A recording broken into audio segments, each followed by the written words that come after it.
I believed that I was God and that we could all become Christ too, if only we realized this inherent connection we have to God. At 19 years old, New Age blogger Steve Bancarz was a spiritual guru to hundreds of thousands of followers. For Steve, it had spiritual and financial benefits. I was getting 200,000 to 300,000 views on it a day, and the income to me was an affirmation from God. I believe God was rewarding me with helping wake people up into a higher state of consciousness. It gave me a sense of power, a sense of purpose, and a sense of meaning and value, perhaps. Steve grew up in a Christian home, but as a teenager, developed a fascination for aliens, the paranormal, and psychic phenomenon. That led him to question his parents' Christian beliefs and eventually led to a full-blown obsession with New Age theology. The first thing that really got me doubting the biblical worldview was ufology.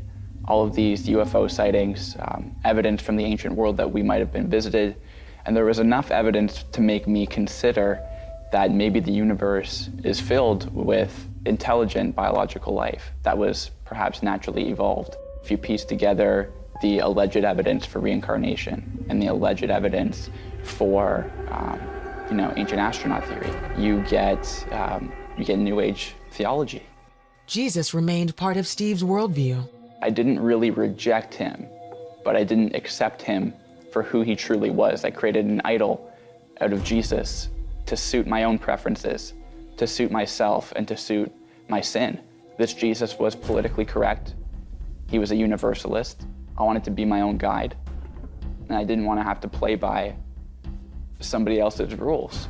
As Steve began blogging about New Age practices and supernatural phenomena, he came to enjoy his prominence and the money and vices that came with it. But it was never enough. I was a lust addict for 10 years or so. I was a really broken person. I didn't realize how broken that I truly was, but I was depraved. I was miserable. I had depression and anxiety that I was suppressing. I had all of this quote-unquote spiritual knowledge, all of this information, and it wasn't bearing any real fruit in my life. I felt like something was missing. I felt a little bit dead inside. Steve had a disturbing dream. When I opened my eyes, I was hovering 4 feet over my bed and realized that I was out of my body, and I started having a panic attack, and a being appeared in front of me, and this being had red skin with black markings on his face. It just scared me because I realized that I wasn't in control, that this stuff is more powerful than I was, that these forces were real, and that they didn't care for my well-being. They didn't need my permission. I was in their playground. Shaken by the experience, he began investigating the claims of the Bible and Jesus more closely. I would sleep with the Bible under my pillow because I knew there was something there that was authoritative, that was true, and that was secure, and that had power over anything that I was scared of. In his search for answers, Steve was drawn to stories in books and online of people who had encounters with Christ. I would watch another near-death experience where someone would go to hell. Jesus would rescue them out of hell, and they'd come back, and the fruit of their lives, they would be totally transformed, and I'd feel moved and touched. And I'd think to myself, okay, there's something real to Jesus, the Jesus of the Bible. Steve finally accepted one of his mother's many invitations to go with her to church.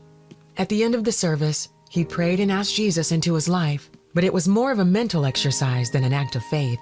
I just decided in my head, intellectually, that I was going to soften up to him. But I still held all the same New Age beliefs. I still believed in everything that I believed in my sin life. I wanted a little bit more of him, but I guess I still didn't want all of him. After a few days, Steve realized he couldn't ignore the truth any longer.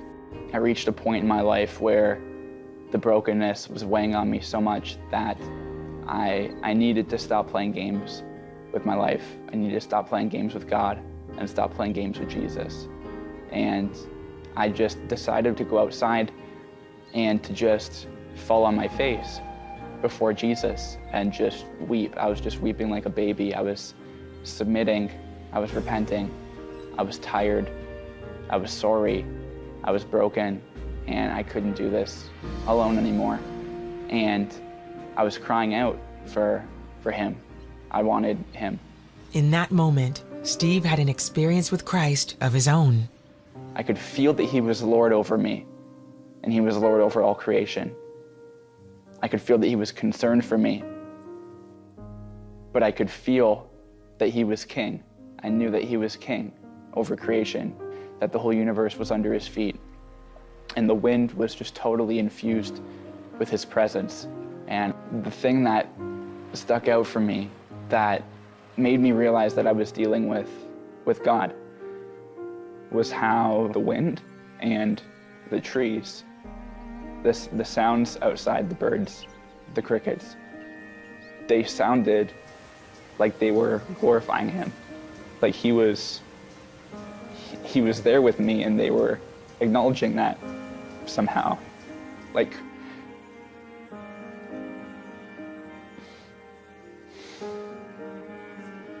creation recognized him. Steve burned all of his New Age books and made a public statement to his online followers. I told people within a few days of that experience, I'm sorry for misleading all of you astray. This stuff is not of God. They're tools of demons to deceive us and lead us away from Jesus. And Jesus is the Son of God, and he's exactly who he claimed to be. Steve endured waves of ridicule and personal attacks from the online community, but that hasn't stopped him from trying to teach those who persecuted him. His website, reasonsforjesus.com, provides evidence and sound reasoning that prove the claims of the Bible and the only path to truth, forgiveness, and joy in life come through Jesus Christ. He delivered me from the stronghold of New Ageism and of occult philosophy. I'm the happiest I've ever been in my life. I feel more whole than I've ever been in my life. If there's hope for me, there's hope for anybody. I was the most lost person that I knew, and the Lord drew me to himself and had mercy on me. We come to the Lord, he forgives us, he gives us his Spirit, and he wants to help us heal and restore us and walk us through these traumas and these pains. And he wants to accept us and welcome us as a son into relationship with him, not into dry religious rule keeping, but into a supernatural, intimate relationship with Jesus Christ and his presence.